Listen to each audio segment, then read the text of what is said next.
Okay, in this video, I'm going to take you through the nutrient cycle question booklet.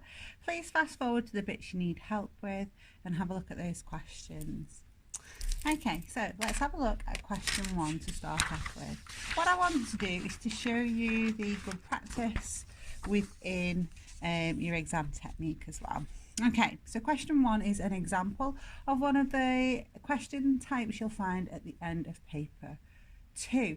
So at the end of paper 2 you will find a comprehension question as the last question. So it's not like on paper 1 where you've got the 3-5 mark-ish questions. On paper 2 you'll have one of these long comprehensions. These comprehensions are synoptic. So we haven't got a great number of examples of them, but this one does hit our nitrogen cycle a little bit, although some of the questions, and our phosphorus cycle, sorry, some of the questions are synoptic and require you to use the information that is provided in that stem, rather large stem, the paragraph, the passage. Okay, so having a look at the first question. Okay, so the first question is asking you to suggest and explain why in line 1 and 2 that when you've got a poor supply of phosphate ions you get poor growth. Okay, so I'm sure you can list lots of biological molecules that contain phosphate groups. But what you need to make sure you do is for each of the 2 you select, you must make sure that you explain why a lack of that particular molecule would mean less growth. Okay, I'm going to pause it there and I'm going to write my answer. I'd ask you to do the same and then we'll check back in together. Okay, so let's have a look at my response and let's compare your answer to mine. Okay, so the important bit here is that you haven't just listed biological molecules that contain phosphate ions. You have linked it to growth, the idea that if you can't make that molecule in some way, you're going to not be able to grow if you're a plant. So the first one that I've gone for is that phosphate ions are required to make phospholipids. Okay, but I don't get any mark yet. I have to say without the phospholipids the plant can't make membranes and really link that to growth. So membranes for new cells, for new organelles, so that limits cell division and so limits growth. Can you see there that I've made a really good strong link, and that's really what you've got to make sure you're doing in your A-level exam. Okay, A-level, remember, is all about being able to make links, and by the time you're doing your exam, hopefully you'll be able to link lots of topics together in this way, shown in your essays. The next one I've gone for is the phosphate required to make ATP. Now I could have got my mark point for just saying I need ATP so that I've got energy for processes involved in growth like cell division. But I've actually gone for you need the phosphate to phosphorylate the glucose in glycolysis. Without it, there'll be less respiration, so less ATP then produced for growth. So, you know, a bit of a deeper answer.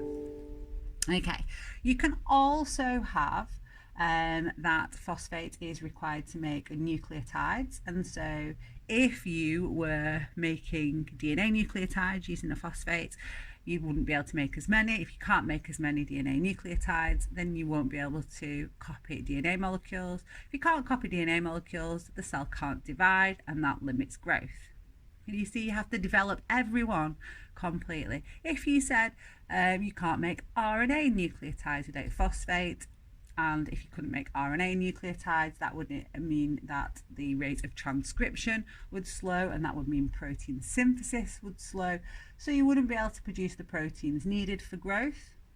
You see, again, developing.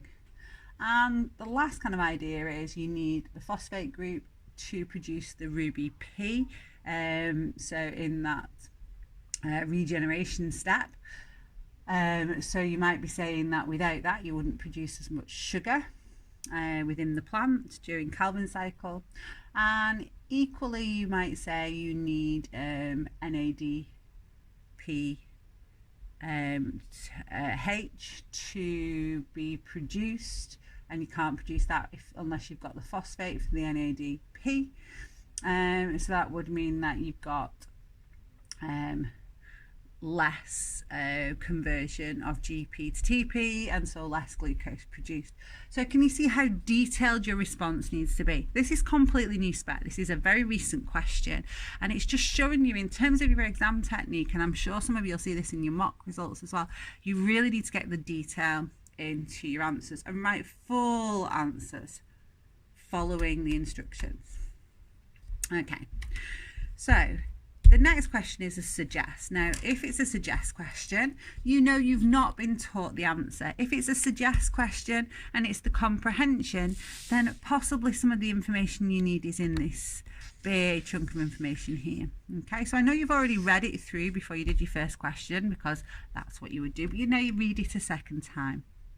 Okay, and you'd be focusing on lines 8 and 9. So lines 8 and 9, it says, show how defensive enzymes produced by plants destroy bacteria. Now, we don't do anything about plants defending themselves in our A-level course. We concentrate on the immune response in animals and mammals. So this is new. So defensive enzymes, well, they destroy pathogens like bacteria. Okay, some plants express the genes for these in response to a signal protein secreted by another plant that's being attacked by a pathogen. Okay, so how do we think they will destroy? So where have we met something similar? Well, we've got enzymes that destroy pathogens. Okay, write your response and then check back in with me to compare. Okay, so checking in now to look at your answer. So straight away, I know you've met enzymes that destroy bacteria before. So the word that we're looking for then is that they hydrolyze something about the bacteria. Now, this is the bit that a lot of students miss. They destroy pathogens such as bacteria. So that's your exemplar. Okay, now this is not a specific immune response or anything, so there's no way of the enzymes being able to be released only in the presence of a certain cell that's foreign. Okay, so in this case, the plant has just evolved enzymes that target something that's found on the outside of a bacteria that's not found on its own cells. So the second mark point is for saying that it's the murin that's found in the prokaryotic cell walls that is hydrolyzed. So it's specific enzymes that will break down something only found on the outside of a bacteria, but wouldn't affect a plant. Okay, so that one was quite a tricky second mark point. You had to pick up on the keyword bacteria in the text. Okay, so again, something completely new, suggest. You're not supposed to be taught it on the course. It says, the signal proteins secreted into the air by the plant being attacked by a pathogen act as a stimuli, leading to the expression of genes for the defensive enzymes in the other plants. Suggest how they lead to the expression of these genes. So it is 3 marks, okay? You are applying your knowledge of something called gene expression. So currently you can't do this in any depth, okay? So at the moment, all you would be able to suggest is that the signal protein binds to a specific receptor on the surface of the plant cell. Okay, so this is the plant cell that is not under attack, but the other plant cell that the signal protein is being released onto it, and that it would bind to it. So because it's got a complementary binding site, that's all you would know at the moment, because that's what we taught you last year about receptors on the surface of cells. Okay, now you've got to kind of get that to the response, which is expression of the gene specifically, which you know already is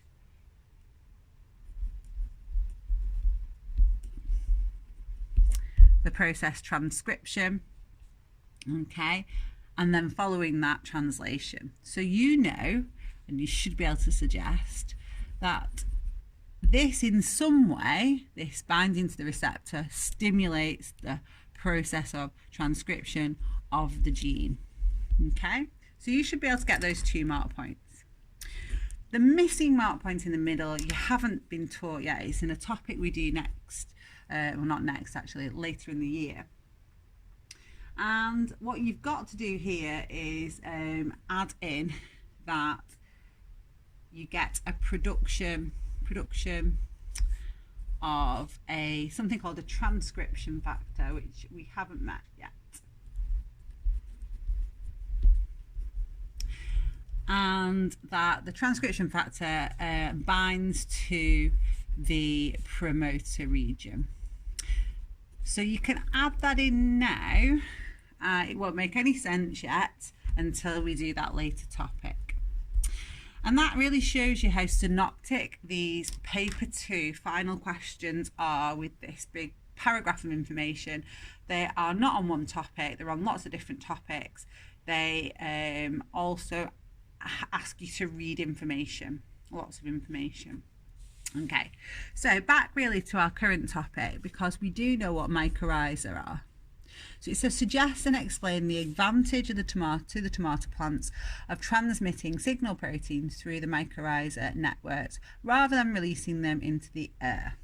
Okay, right, so have a go at this one. You know what a mycorrhizal network is. It's a symbiotic fungal relationship between the root of the tomato plant, and it connects tomato plant to tomato plant. If you go back to your stem, you can see that here they're connected by this network, and they've found that they can carry these proteins between them via the network.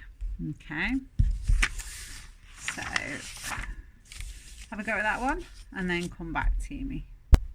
Okay, so I'll review my answer with you. So as the plant's root systems are connected, there is a direct route for the movement of the signal protein from the plant producing it to those responding. So it's a direct transmission of the signal protein.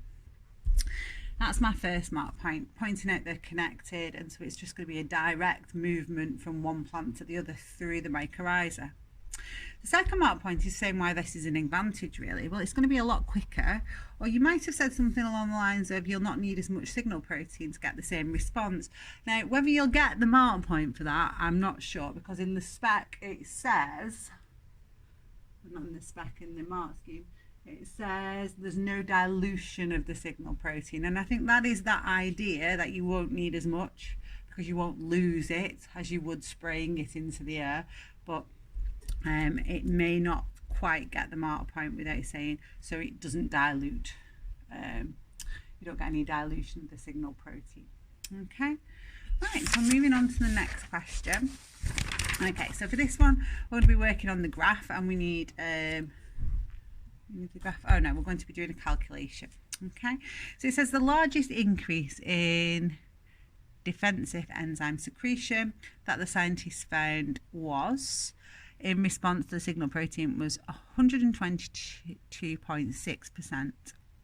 The rate of secretion before the signal protein was produced was this. Calculate the rate of secretion per second after the signal. Now, look carefully. They do this a lot on the new spec. We're given the information per hour. Okay. So this is before the signal protein, so that's what we started with. We're looking for an increase of 122.6% for that figure, but then they want us to express our answer per second, okay, as a rate. Okay, so have a go and then we'll go through. Okay, so I'll show you how I calculated it. So the first thing was to find out what 122.6% of 450 was. Once I've got that value, that was an increase on top of what we started with, so add your 450. So that was 1100.7, but that was per hour. So I had to divide it by the number of seconds in an hour to get 0.278 to give me 2 marks. Okay. Right, so the next question is an evaluate. And when you're concentrating on exam technique, guys, when you see an evaluate, you need to make sure you put both sides. Now, it depends on what you've been given. Sometimes the data will very much lend itself to one side, not the other. But in this case, we need to have a good look at the information in the passage that might either encourage farmers to use or not use fertilizers to increase yield. So, having a look then at our passage. The use of fertilizers containing phosphate and nitrate in farming says it inhibits the growth of the mycorrhiza. Okay.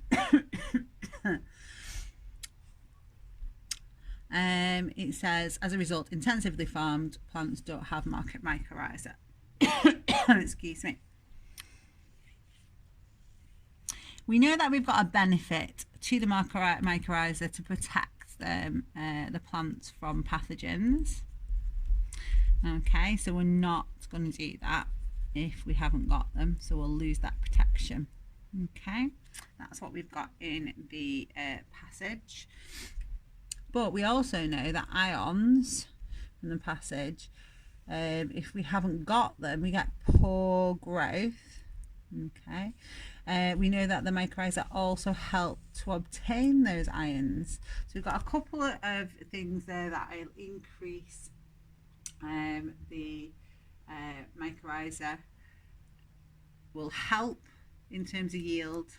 Okay, so should use, should not use. Have a look. What will you write? Okay, you write your answer and then catch me back up to review. Okay, so let's review this answer. So idea to give both sides, so do a for and against section. So there's quite a lot of evidence in the passage that supports I'm just looking, I think I've put those the wrong way around, haven't I? So that's my against. And that's my for use. Right, so at least you've got them both, and then I didn't know the way around, but it doesn't matter. So my against. Fertilizers prevent the mycorrhiza from developing, so that would mean that you'd lose the protection from pathogens that they talk about in the passage. That'll get me 1 mark. As long as you link it to yield. So the idea that if you reduce the impact of pathogens on the plants, then you'll get a better yield because they'll all survive and you'll end up with more crop. Also, the mycorrhiza help the plant to absorb more mineral ions, which if you've got a lack of them, they reduce our yield as well. So that's another reason against the use of the fertilizers. But because it's evaluate, you have to put the opposite. So I've got to give some reasons for. Now, if you read the passage, it does say that this last bit, that most soils have got a poor phosphate concentration. So you should get that bit from the passage here, but my general point is from my AO1 knowledge of fertilizers, that fertilizers contain phosphate and nitrate, which increase the growth of the plant, so you get a larger surface area of leaf and so more photosynthesis. That will cause you to have a greater gross productivity and better yield of your plant. Okay, so that's from my AO1 knowledge. Everything else has been from the passage, and this next point's from the passage as well.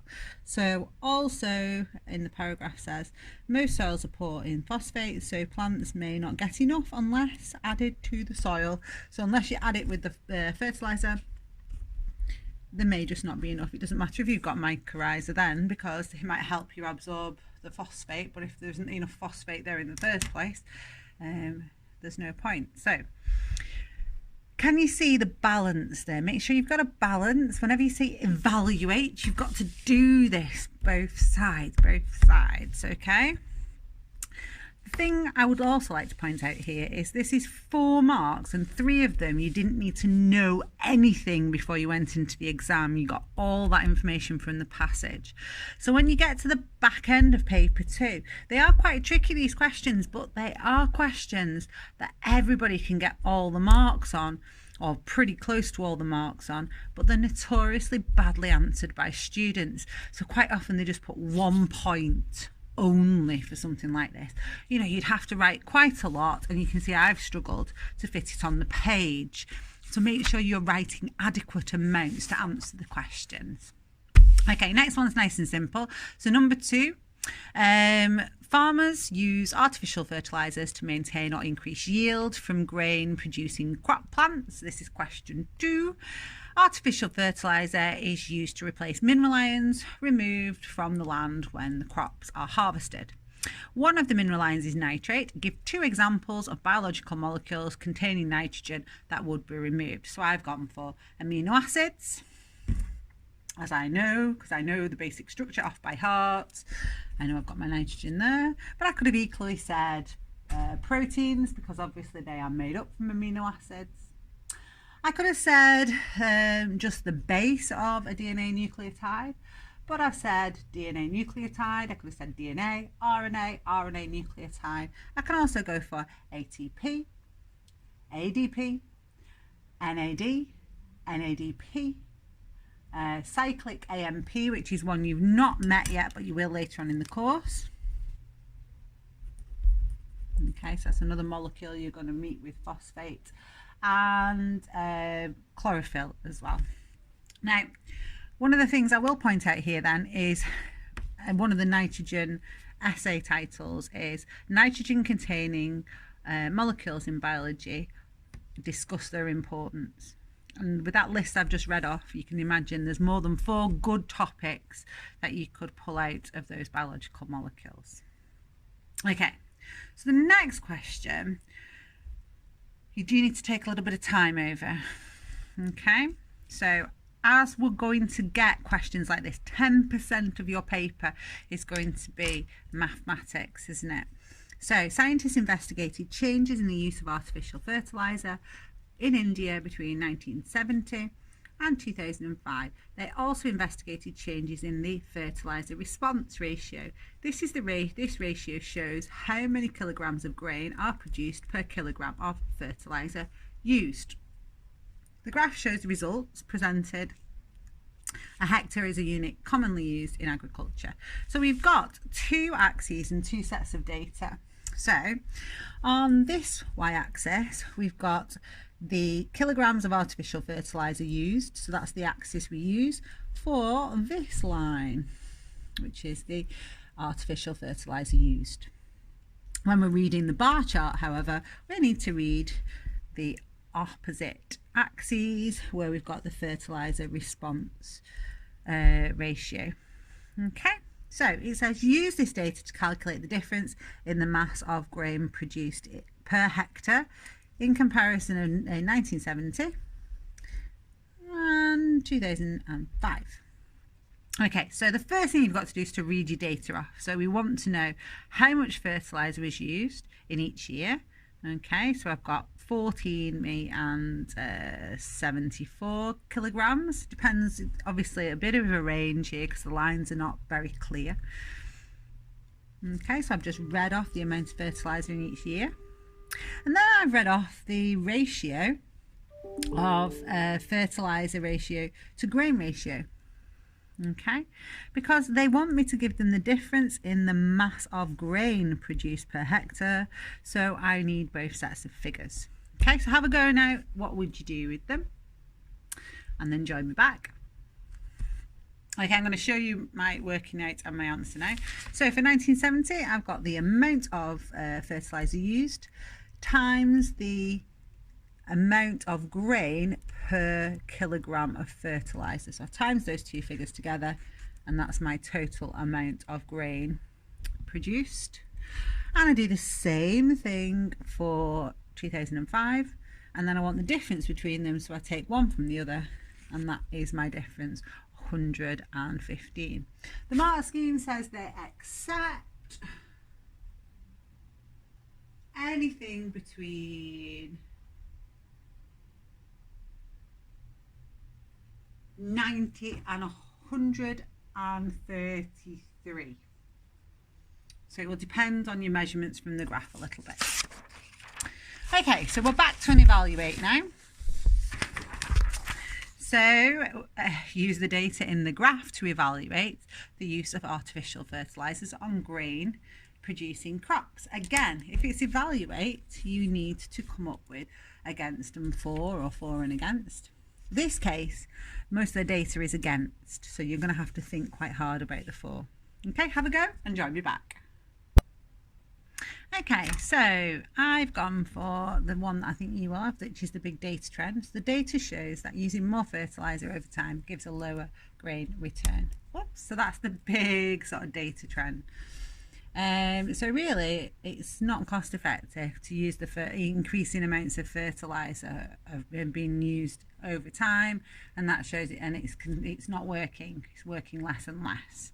So it's not cost effective over time. You have to have a time in there. Okay, but although the data does show that there is less grain produced as the amount of fertilizer is increased over time, so there's a correlation. It's a correlation does not prove causation, mark point this. So there's other factors like rainfall changes are not taken into account. So you had to come up with something yourself. There was nothing in the data, so you needed a for. Okay, so you had to say something was wrong with that practical, if you like. So in this case, there were a lot of factors that would affect crop yield that might have changed over that time period that weren't taken into account. Okay, so question 3. So question 3, we've got another mycorrhiza, Bursula, which is AMF. So these are fungi that grow on and in the roots of plants, and they increase the uptake of mineral ions such as phosphate. Okay, suggest one way in which an increase in phosphate could increase the plant growth. Let's go for the phospholipid, shall we? Okay, so we need phosphate is needed for phospholipids. An increase in the uptake of the phosphate would mean that we could produce more membranes. So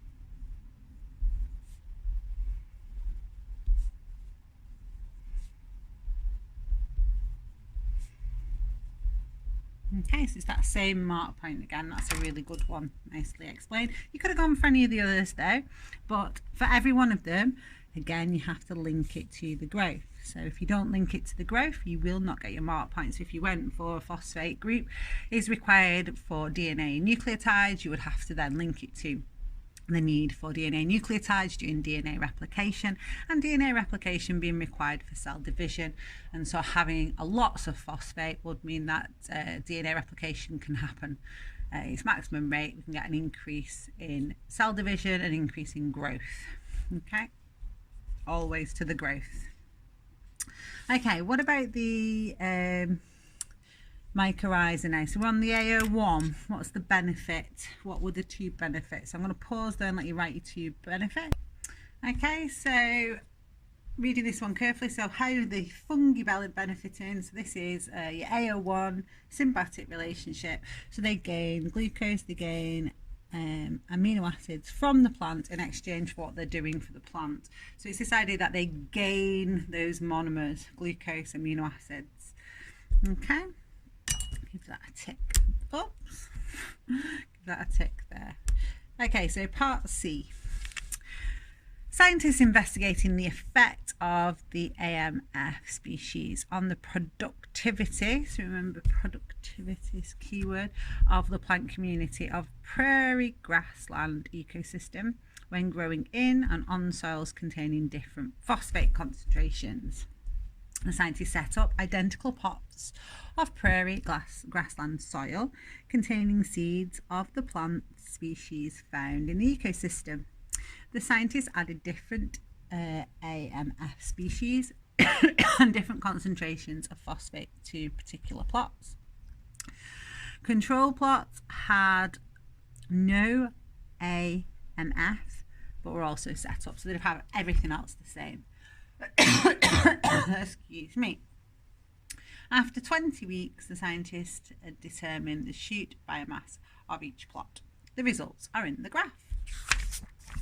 So the first thing you should always do is try and get your head around the data. Now, first of all, this is a bit odd, isn't it? We're not used to seeing that. The data is to the log. It's log E. So this is not a scale that you can just read off. You need to then process the data. We have normal soil. Okay. So this is a normal phosphate concentration. Then we've got ×2, and then we've got with no mycorrhiza, and then with 3 different species.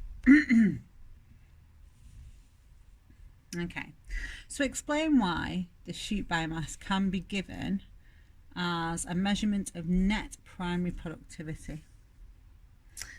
Okay, so remember what primary productivity is, and you need to use it to get an answer worth 2. Have a go.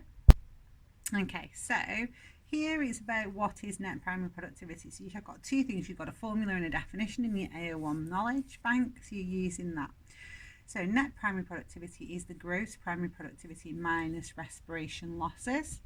So that means that net primary productivity is the amount of energy trapped in the biological molecules of the plant after respiratory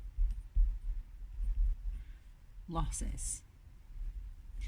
So growth of biomass is proportional, is equal to, so the growth of biomass of the shoot, I should say, is going to be proportional to the net primary productivity. So in terms of mark points, if you just recalled the formula, you got a mark point. And then for saying that it is the amount of energy stored in the mass of the plant, you got a mark. So it's in there. Okay. Using the data from the graph in part C, evaluate the effect on plant productivity of the AMF species and adding phosphate to the soil. This is a biggie. You're not going to fit it in this space because we're doing another evaluate, which we need to say there will be some benefits. So we will have some evidence in the data that the some of the species, the mycorrhiza, have a positive effect. We're going to have some having a negative effect as well, or no effect, no change, or little change. Okay, so it might not be the same at different phosphate levels. So you're going to have to use your data. Okay, so go to the data, make as at the top first, list off as many different things you can find from the data, compare to the control, the impact of each of these at both phosphate levels. Okay, and then use it. Okay, and then join me back. Okay, so there's quite a lot to find in the data. So first of all, there's not very much sort of support from the data or the experiment that the addition of these species increased plant productivity, so it gave us growth. But adding phosphate, we can definitely say was something that happened. So we've got just for, I suppose I should have put this there, get rid of those. So the control growth increased when phosphate concentration was added. So this is when there was no mycorrhiza present. So just on its own, phosphate was shown to cause an increase in productivity. So I get a mark point for saying that. So just adding phosphate when there's no mycorrhiza present gives you an increase in productivity. But if you do a comparison of both the normal soil and the ×2 phosphate concentration for these two species, so this one and this one, compared to the control, both show an increase. So I've just written that in one line.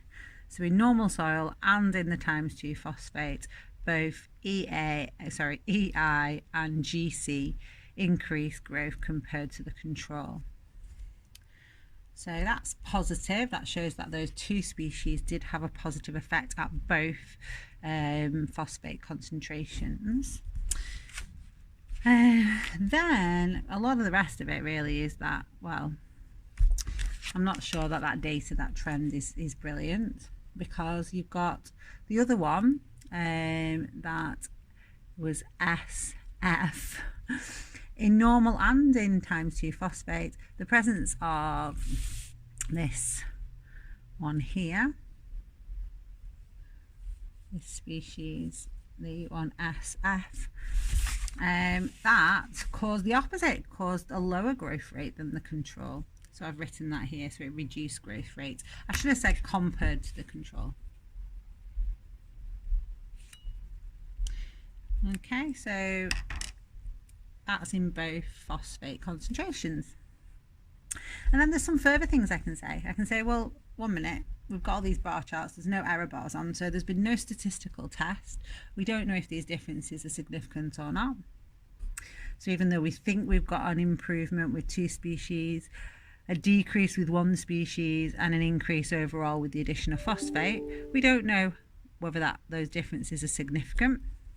It was only over 20 weeks. And these were only shoot growth that were investigated. What about the root growth? We haven't got any indication of that. So you've got a lot to write about in that kind of answer when it's evaluate. So please, please, please, please, please, please start up here, find all your trends. If you want to, write them out. Then once you finish with your data, also look at the method. Have they said anything like only 20 weeks? It's shoot growth, so that these are clues they want you to comment on. Okay, then I've used a bit of my space up for that next question and covered it up a little bit, sorry. Using the EX button on your calculator, determine the rate of shoot biomass production in grams per day for the control plot in soil with normal phosphate concentration. So we want the rate of biomass. Okay, so do you want to have a go at that and join me back? Okay, so the next question is a calculation, and I've kind of used the space up. If we read it through, it says, using the E to the X button on your calculator, determine the rate of root biomass produced in grams per day for the control plot in soil with normal phosphate concentration. Okay, so this is important because as part of your math skills, you are expected to be able to use a natural log. Okay, so what the scientists have done is they have taken their data from their practical, but then they have taken that data and they have calculated the data in terms of its natural logarithm. So they've timesed it by Oh, sorry, no, that's wrong. Okay, so the next question is a calculation. And if you have a look down the bottom, I've kind of written over it, but you can still read it through. So using the EX button on your calculator, determine the rate of shoot biomass production in grams per day for the control plot in soil with normal phosphate concentrations. It's per day, okay. And one of the things that the examiner does expect you to understand is that if you're looking at an axis like this one here, and the data, the scientists have done something to the data. So in this case, they've expressed the data as to the base E, okay, which is they have taken their values and they've used this button, which is the natural log button on the calculator, to produce this data that they've plotted, which means that when you take the data from the axes, you have to use the inverse of that to undo the process that they've done. Okay, so what the examiner's pointing you to is that same button. So you should find it on your calculator as what stands for like the natural log, so the L being the log and the N being natural, so it looks like in on your calculator, okay. And if you do the shift on your calculator, then you can get the E to the X, okay, so E being the natural log. So now you can kind of undo using that button what the examiner's done. So find that button on your calculator if you don't know where it is already. Okay, first thing we need to do is to read the graph. So if you read your graph off,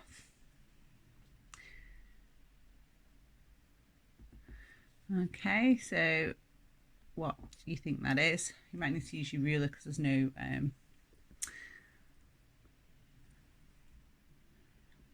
sort of small lines on there, okay. And then please remember in your calculation that you have to convert it to per day. Okay, so I'm going to stop there, let you have a go, and then we'll have a little answer you've got.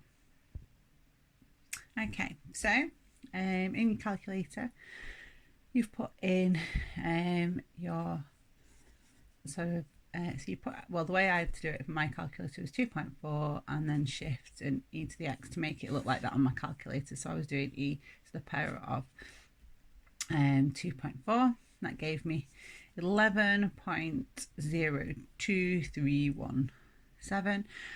That was in 20 weeks, so I had to divide it by the number of days in 20 weeks. It's 140 days, and that gave me a figure of 0.079.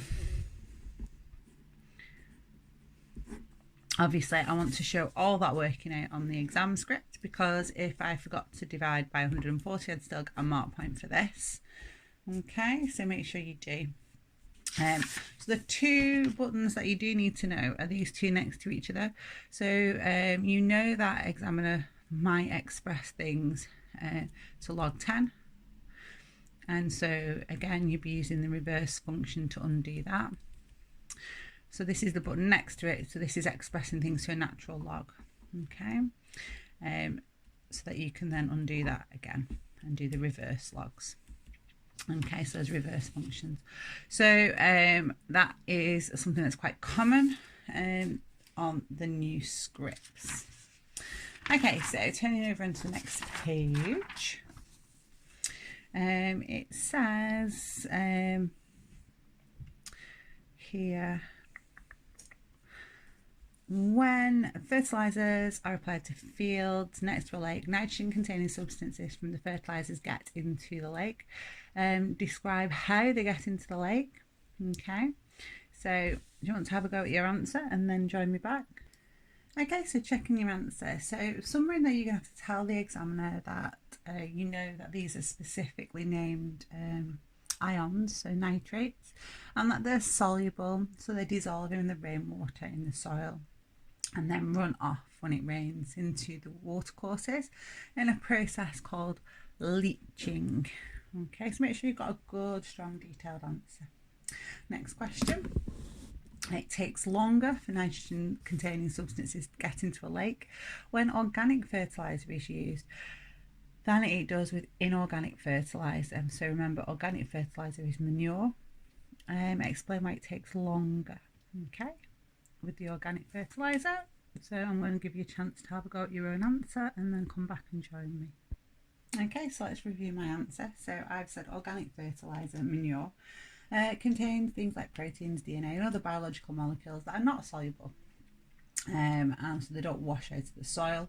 Over time, the saprobionts hydrolyse and ammonify these molecules, releasing ammonia, which is then converted to nitrates by the nitrifying bacteria.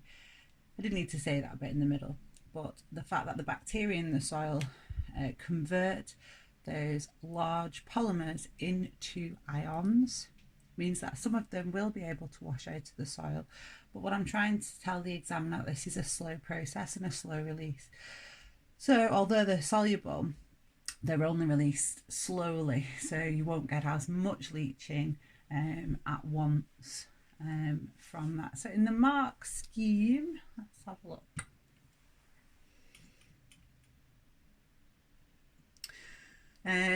Yeah, so I've got both of those. So I've got the idea of slow release and contain substances that are not as soluble. So it's both of those that were mark points. Okay, so if you answer the question in full, hopefully that's where you pick your mark points up. A lot of students have this wrong impression that a mark scheme is the answer. It's not the answer. It's what the examiner is going to look for in a correct answer at the right detail level.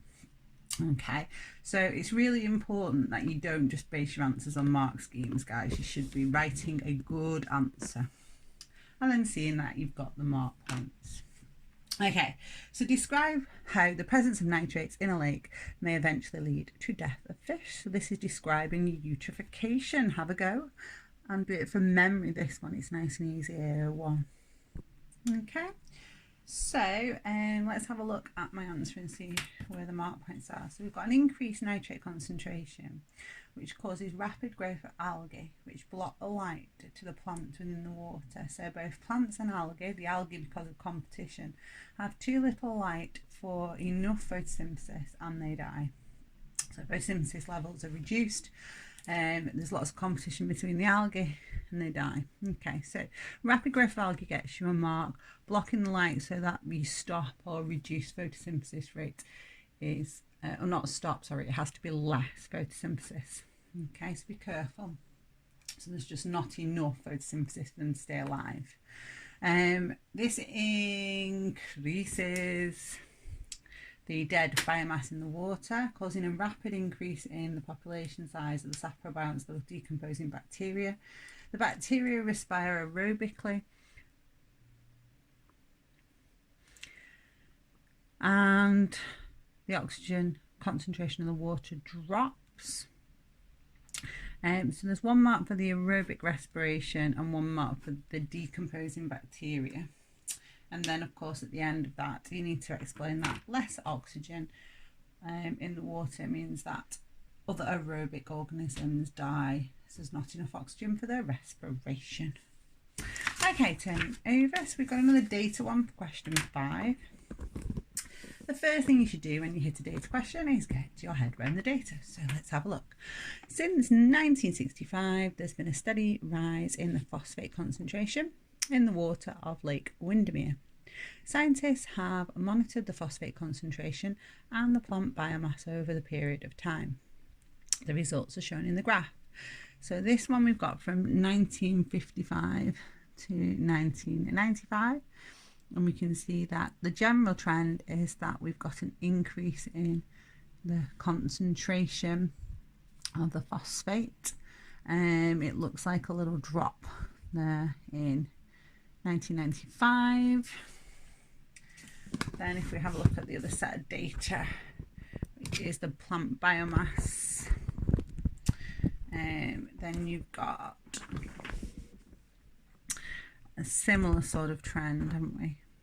Increasing biomass as the phosphate concentration increased, and then a drop. Okay, so first question, suggest a source of the phosphate. Okay, so it's getting into the lake from the fields, from that leaching process. So you can put fertilizer if you like, or you can put manure. Okay, it could be slurry from industry that contains organic waste, but the easiest one will be to go for is fertilizer. Okay, now we want to calculate the percentage decrease in plant biomass between 1985 and 1995 and show you working out. Okay, so have a go at that one and then join me back. Okay, so checking your calculation. So you're just reading off the graph 31 and 5. We're looking for the difference between them divided by the original times 100. So that's how we do a percentage change. It's a decrease. So once we've done that, you should get 83.9. Round it up, okay? 84. So there's 2 marks there. Okay, so from these changes in the graph, the student concluded that phosphate concentration caused changes in plant biomass. Explain why this conclusion may not be valid. So instead of asking you to evaluate this time, they're just asking you for the bit of the evaluation you would do if you were trying to say that you don't think this is a trend, if you like, that it is true. Or we can't categorically say from the data that the phosphate increasing caused the biomass to increase. Okay, so 4 parts E then.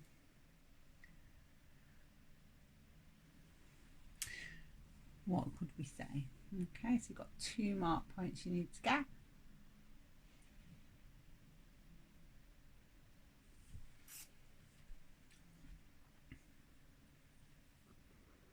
Okay, so go back to the graph. Okay, so the conclusion was changes in phosphate concentration cause changes in biomass.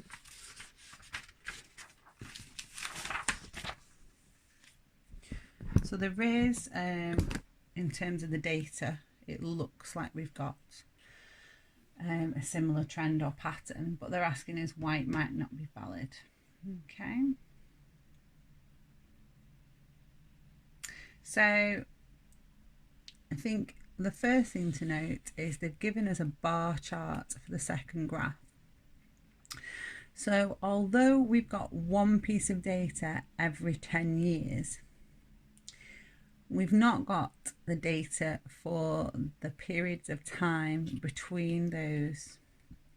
So one of the things you could say that is wrong with their conclusion is that we've got not enough data, if you like, for the plant biomass because we haven't got the intermediary values. We've got this discontinuous data set.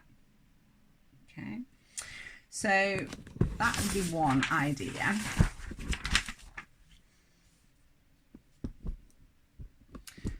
Okay, now the other thing then, we've not got anything from the data. There's nothing in the data set where the phosphate level goes up but the biomass goes down, because that's what I was looking for. So I'll just do my first mark point first. Okay, so that's kind of what I've gone for. Really, it's this idea that the biomass graph was like a bar chart, discontinuous, only every 10 years with no intermediate values. So we can't see if the biomass trend's continuous with the phosphate concentration. You can see a continuous increase because we've got plot points all the time if you look at that graph. Yeah, so that's my first mark point about validity. Second one, really now I have to go outside of the data set and sort of think, well, 1 minute, what other factor might also be increasing? So I would suggest here that it might be that the phosphate concentration is going up because fertiliser is washing into the watercourse. But it could be something else in the fertiliser, like the nitrates, that's causing the biomass to increase. So that's what I think would be a valid additional mark point. So I'm going to write that one in. Okay, so I've put also, although the phosphate concentration, iron concentration and biomass show a correlation, this does not prove causation. Now, I'm not going to get my mark on the new spec for that. I need to explain another factor that might also link. So the fertiliser will also contain nitrates. So it could be the nitrates causing an increase in biomass seen in the data. So I think I've got two valid things now. The idea I've not got these intermediary values because I've got discontinuous data for my biomass, not continuous data like I have for my phosphate iron concentration. And also that just because there's a correlation, it doesn't prove causation. The phosphate ions concentration could be increasing because there's more and more fertilizer use, but it might be something else in the fertilizer like nitrates being washed in, which is causing the increase in biomass seen. Okay, so then it says between 1982 and 2002 the number of fish in the lake decreases. Explain how a change in phosphate concentration may result in a decrease in fish population. So we're doing our eutrophication answer again for 6 marks. So we'll pause there and make sure you get your mark points in. Okay, so on this one we've got increased phosphate causes algal growth, increased growth in the population of algae, so an algal bloom. Algae blocks the light so that the plants underneath die. So we've got that. We've got an increase in aerobic respiration of bacteria, so they respire aerobically. That we've got more decomposers in the water. And then I did miss 1 mark point, so there wasn't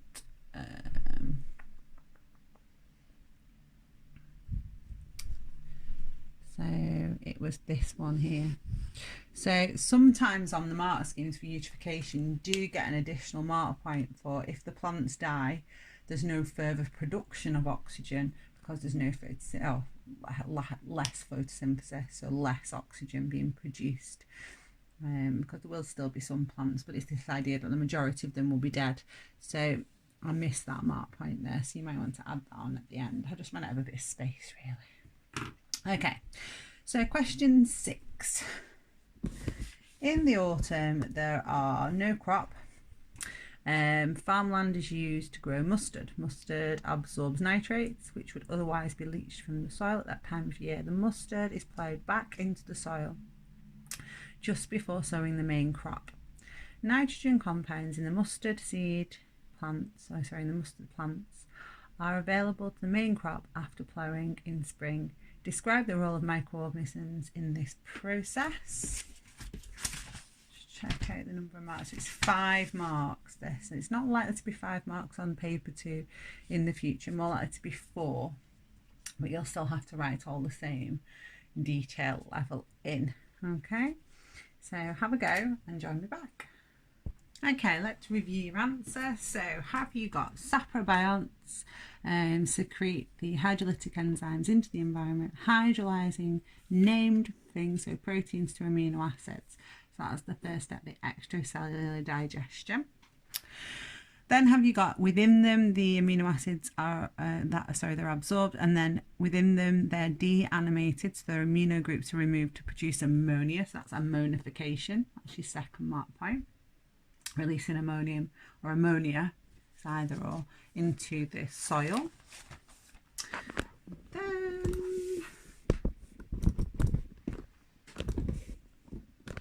to finish off, we've got the nitrifying bacteria, which I added an O to for some reason.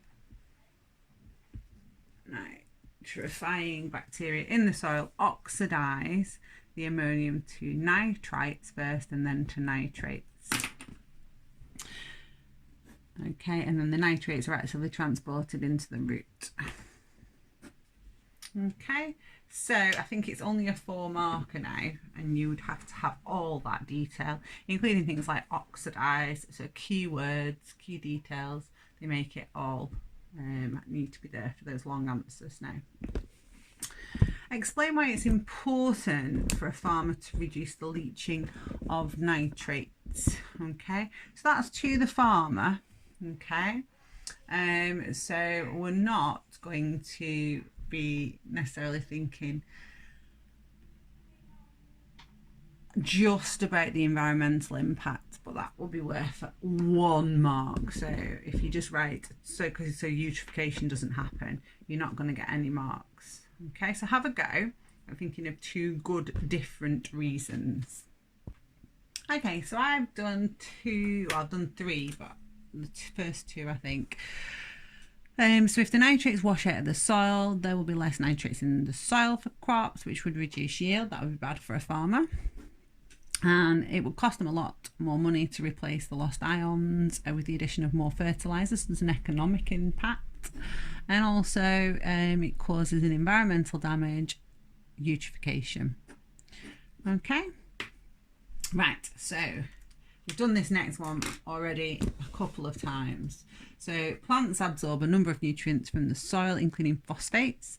Describe why phosphates are needed for a growing plant. So remember that growth needs to be linked to molecules, please.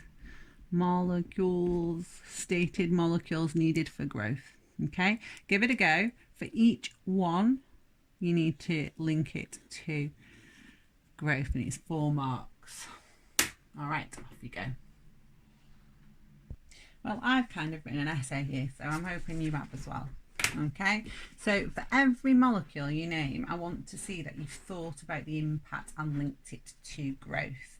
Okay, it's no good just listing a load of biological molecules on the new spec. They want you to expand them. So phosphates are needed to make phospholipids, which are needed to make membranes. Without them, then you can't make membranes. And then I realised later on I could have probably said this in a more concise way, so I bet you've done it slightly better than me. Okay, so no phospholipids, no membranes, 1 mark. Without phosphates, you can't make DNA nucleotides. Without them, you can't replicate DNA.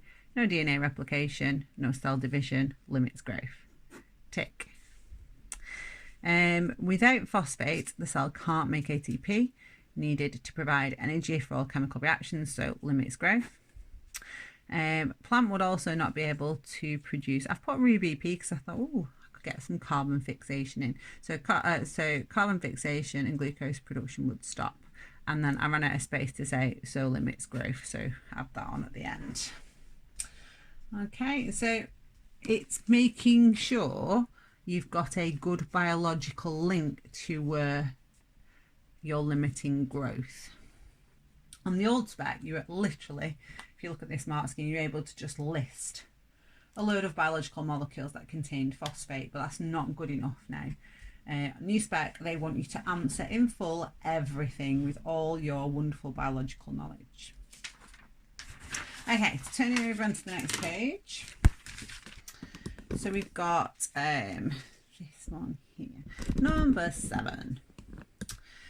In the tropical rainforests, they have very rapid decomposition rates and the uptake of mineral ions from the soil.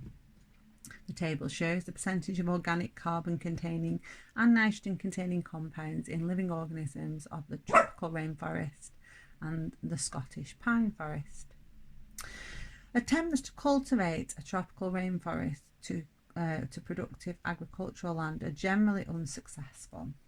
Explain why. So this is using this data, isn't it? Okay, so have a look at the data first of all, and then you're looking to explain why. So straight away you should be thinking, well, to be good productive agricultural land, you'd have lots of mineral ions in the soil. So what they're telling you is that they don't. So something in this data tells you that they don't have good levels of mineral ions in the soil in the tropical rainforest. Okay, so have a go and join me back. Okay, so when looking at the data, it's just realizing that this is a percentage. So most in the tropical rainforest, most of the carbon and the nitrogen is actually found in the biomass of living things compared to the Scottish pine forest. So that means the soil must contain a lot less mineral ions because most of the elements are locked up in the biomass of the living organisms. So remember, when you convert an area to make it agricultural land. It's a forest, so you're going to cut the trees down, you're going to remove them to do that. And when you do that, you're going to take much of the nitrogen with you. So I've just said, so much of the nitrogen will be removed with them and not returned to the soil. Of course, there are ways of trying to do this. They usually do what's called slash and burn. So they will cut the trees down and then burn them at the site to return the mineral ions to the soil. Obviously, quite a lot of them leach away, and obviously if you take trees away as well, you get a lot of soil erosion, so that can cause loss of, obviously if you've got soil erosion, it's the soil falling into the local water and being washed away, so that's not good either. Okay, right, so the next one then, I know you've answered this question before. What really does my head in when I look at people's question packs is when they write same question and they don't bother answering it. And that's because this question is in your question pack that many times because it's been asked that many times. So it's a really one you should be practicing. And every time you do it, you are practicing the recall of the information. This is a simple AO1, so I want you to do it, please. Okay, and I will do it again as well. Okay, so let's review. Now, the first mark point is because of the type of questions. It said, describe how the action of microorganisms in the soil produce a source of nitrates for plants. So I've put an additional mark point in.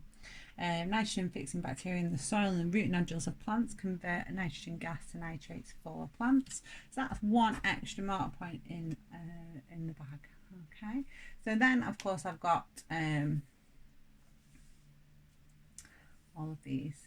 Okay, so we've got saprobiotes secrete the hydrolytic enzymes into the soil, hydrolyze proteins to amino acids which they absorb. They then deaminate the amino acids, removing the amine group, converting into ammonia. So I've got 2 mark points there. One for the ammonification, one for the hydrolysis of protein to amino acid. Then we've got the nitrifying bacteria convert ammonia to nitrates and then nitrates, so that's 1 mark there. That would be it on the new spec, but there's far more on this mark scheme. Okay, so that's on the new spec. They would be really, really meany about that.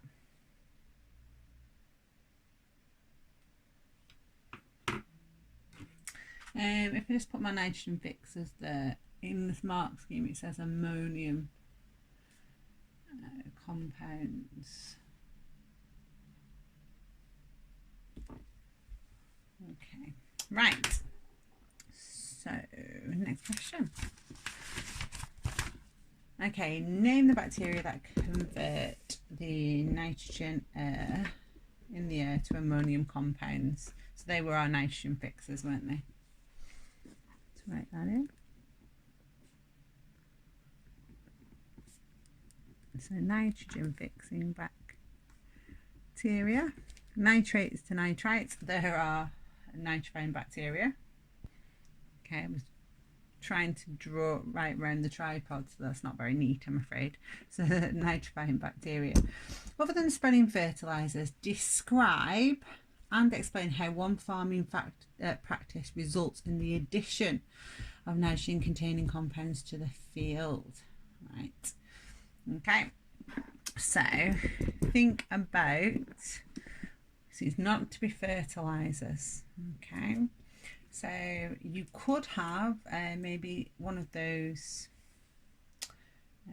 what they called the leguminous plants, the legumes, like we said clover. So we could grow clover. I will pause and try it. Okay, so I have gone for growing clover, a legume with nitrogen fixing bacteria in the root nodules, and ploughing that back into the soil. Now I probably haven't done enough in my explain bit to get my mark point yet. So I must expand on this a little bit, saying that the saprobiotes will decompose the clover and release the ammonium into the soil, which will then be converted by the nitrifiers to nitrifying bacteria to nitrites and nitrates, and then I would get my second mark point. Okay, so then you asked about describe and explain how one farming practice results in the removal of nitrogen containing compounds from field. And for this one, you're better to stick to harvesting. So it's this idea that the plant will take up the nitrates, the crop, and then if you cut it and take it away, so you harvest it, which is the description, you'll take the nitrogen away within the biological molecules of its biomass. Okay, so there's one mark here for saying that the plants would take up the nitrates and make them part of their biomass, and the other mark point, so that's the explanation, the other mark point is just for harvesting, because that's a descriptive word. Okay, for that. Right, so on the next question then, we're looking at one of these nitrifiers, like the one that lives in the clover, but this one is found in a small fern. Okay, and its job is to produce ammonia from nitrogen gas, so it'll do this ammonia, this nitrogen fixing. This reaction only takes place in aerobic conditions found in cells that are called heterocysts. Heterocysts have got a thick wall and have no chlorophyll. Now, there's the drawing, shows they're in this little sort of space inside the leaf. You can see there you've got your bacteria, and you've got these particular specialist cells. Okay, so the process of nitrogen fixation, the actual chemical reaction, is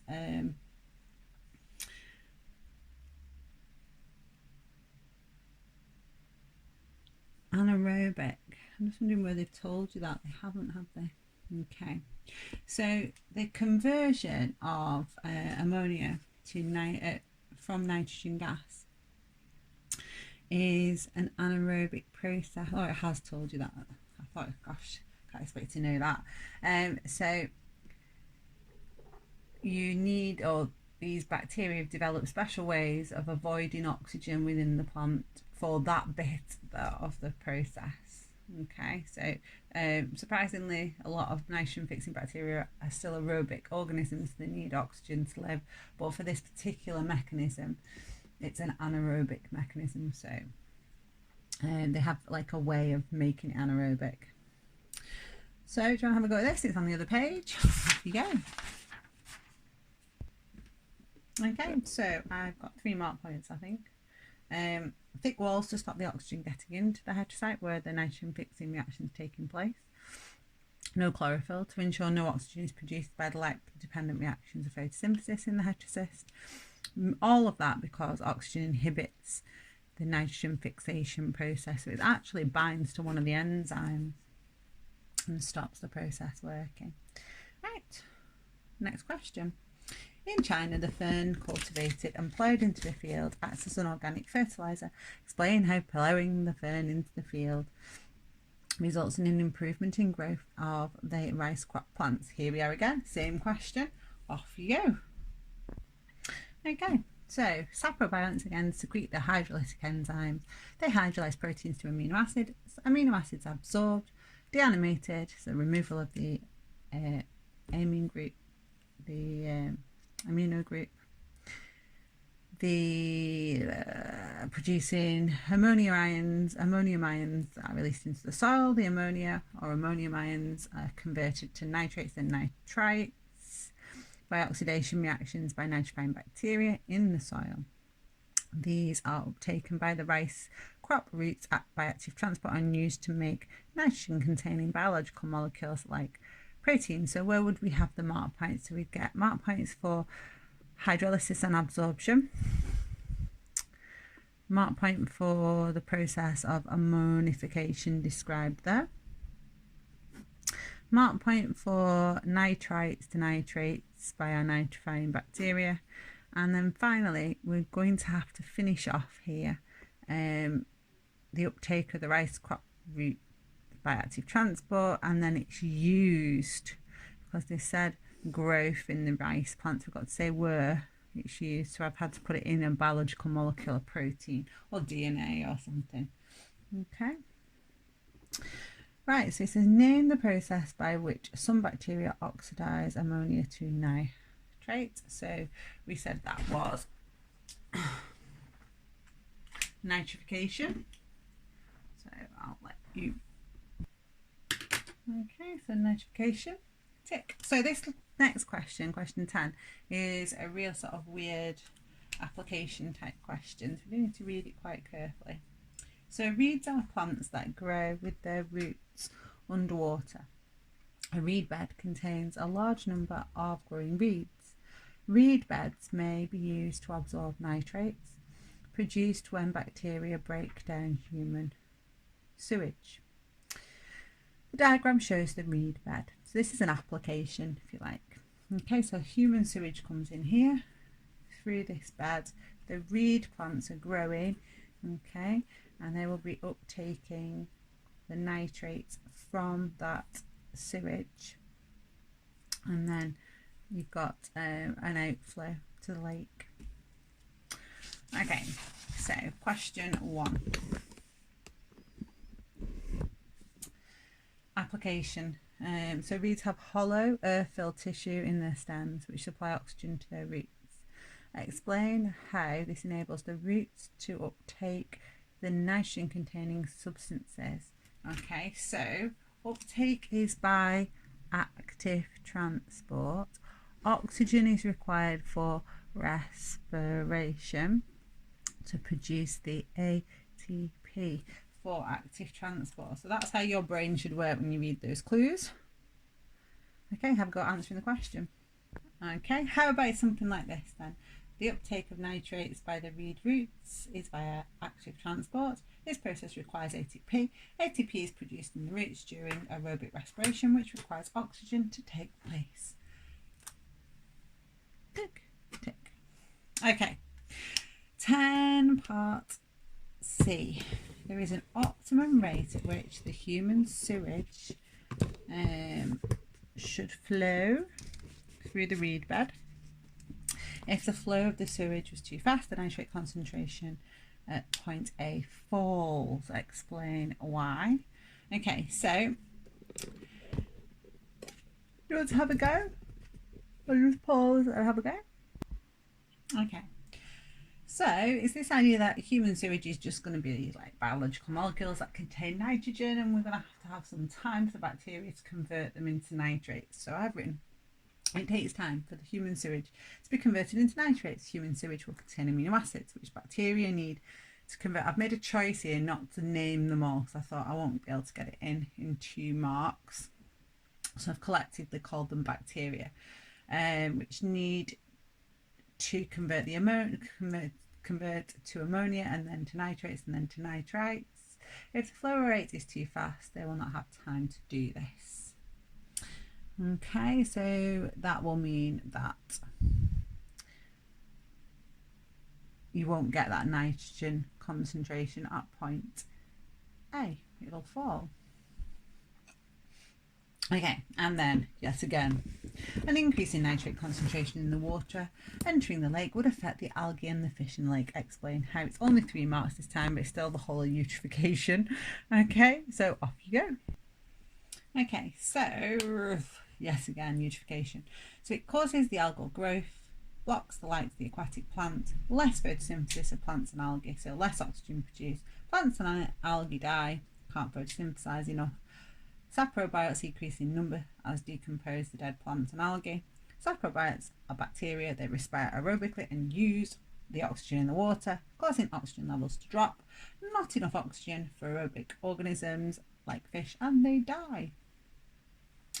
I have no idea where they've put the 3 mark points. I'm going to have a look. So we've got 17. Okay, so we've got that one, that one, that one, and that one. So they just spread them out. Okay, last question, question 11. In fish ponds, ammonium ions are produced by fish. Okay, biofilters may be used to remove these ions from the water. Diagram shows a biofilter. Let's have a look at a biofilter. Okay, so we've got water containing the ammonium ions comes in. Okay, then we've got some sediment at the bottom. Something's happening in the sediment. Something's converting the ammonium to nitrogen gas, and then we're going out at the other side. So it says the nitrates and nitrogen gas are produced by microorganisms. Okay, so there's two lots of microorganisms working away in that sediment. We've got the ones producing the nitrogen gas and the ones producing the nitrates. So we just have to identify which ones are working and how they're doing that. Okay, so do you want to fill in those two? Super. Okay, on the first part, you'll easily have all your mark points. So you wanted to identify that it was the nitrifying bacteria, that they convert the ammonium ions to nitrates, then to nitrites, and that was oxidation. You might not have got your mark points on the other one, a bit trickier. I made a mistake, I've had to correct it. So the nitrogen gas is produced from the nitrates by the denitrifying bacteria. So I know you'll have said denitrifying bacteria. Okay, to produce nitrogen gas, and it was a reduction reaction. So from nitrates to nitrogen gas and reduction reaction. Okay, final question in the question pack then. Describe how nitrogen in a dead plant is made available to other plants. So although you've done it many times, got to do it again. Okay, this time, come on, get every mark point in. We've got a big space on the next page.